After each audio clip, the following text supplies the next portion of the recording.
Umushikiranganji wo gutumatumanako amakuru n'ibinyamakuru yagendeye amaposita ya Buyenzi, Ngagara na Buterere ari mu gisagara ca Bujumbura kuri uyu wa gatanu ntwarante umwaka w'2021.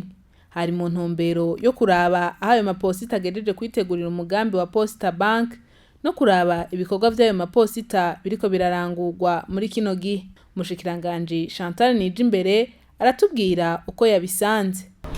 Ubwa mbere icyo twabonye cya mbere ni uko posita yashoboye gushiraho ubuhinga bwa none, amaposita yose ari connecte. Ibyo rero biratuma umukiriya ahari hose ashobora gutora amafaranga hageze. Ubwa kabiri ni uko twabonye yuko muri posita hariho novuga nti amaserivisi menshi n'uburusho bwinshi buhari, amaserivisi atangirwa kandi abenegihugu bagashobora kuyaronka ku mwanya no ku gihe. Ubwa gatatu rero kugira ngo posita ishobore gukingira amahera y'abenegihugu, ishobore no gufasha amahera y'abenegihugu atunganywe neza, no twari tuje no kuraba logiciel iherutse gushikwa kwakirwa muri posita, turabe ko koko iyo logiciel ikora ku maposita yose kandi ko yaje yongera igirira akamaro abenegihugu. Rero muri rusangi twasanze amaposita aho twagendeye bari ku kivi, turasanga n'abariko barahahemberwa canke baje gutora amafaranga canke baje kubitura. Abakorera mu maposita bashikirije kandi ingorane bahura nazo mu mirimo yabo ya misi yose. Ubwa mbere twovuga nk'ikibazo cerekeye kiva ku bakozi, aho abakozi ba posita bataramenya gutandukanya posita amaserivisi yegera abenegihugu hamwe na posita itanga amaserivisi y'amabanki, kuko bamaze kuja mu maserivisi bancaire byasaba ko abakozi bonyene abatwara ayo maposita bumva ko ari bo ba mbere bahamagariwe gukora kugira ngo posita yizegwe n'abenegihugu. Twagiriye ko rero tugira inama n'abayobozi batwara aho hantu kugira ngo tubahimirize bumve ko ari bo ba mbere babazwa iyo posita aho baherereye, kandi ko ari bo ba mbere bategerezwa gukora kugira ngo posita itere imbere aho iherereye.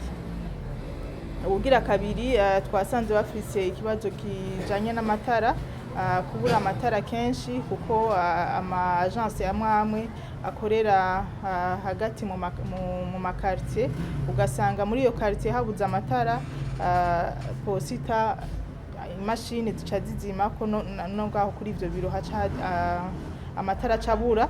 Ivyo rero twasanze ari ingorane ikomeye kuko amatara acitse muri quartier, ama agence adafise ubuhinga bwo gusubiriza ayo matara ya regidezo, hariho amaserivisi amwe acahagarara, ndetse amamashini agahagarara n'ayo malogiciel ntabagikora kugira ngo bashobore gutunganiriza neza umwenegihugu abituye. Ariko turi kumwe n'ubuyobozi hariho ibyo twashoboye kumvikana, kandi baremera yuko bagiye gukora kurushiriza kugira ngo posita yizegwe n'abenegihugu, hanyuma babandanye bitegurira nuko posita yokura ikongera ikaba n'ibandi. Ku kibazo c'ubusuma buvugwa muri posita, Umushikiranganji amenyesha ko hariko harashigwaho ubuhinga bwo gutumatumanako buzohuza ayo maposita yose, eka ngo n'izindi ngingo zizobandanya zifatwa kugira ubwo busuma buranduranwe n'imizi. Ego nivyo haravugwa ubusuma muri posita, mugabo kugira ngo nyene hagwanywe ubwo busuma nuko hagiyeho ubuhinga bwo gutumatumanako amakuru muri posita, ari nayo navuze yuko hagiyeho iyo logiciel. Iyo logiciel ishobora kwerekana umuntu ari mu cendajuru amahera yose canke amahera yinjiye n'abatoye amahera, eka ubutunzi bwose bw'iyo posita yo mu cendajuru burashobora gukurikiranwa na posita centrale bakoresheje iyo logiciel. Impingi iracari ndende, iyo ni intango, ariko mugabo haracariho ikibazo co gusekuriza, novuga nti ikibazo c'umutekano bwite w'amafaranga muri posita bivanye naho baba bakorera.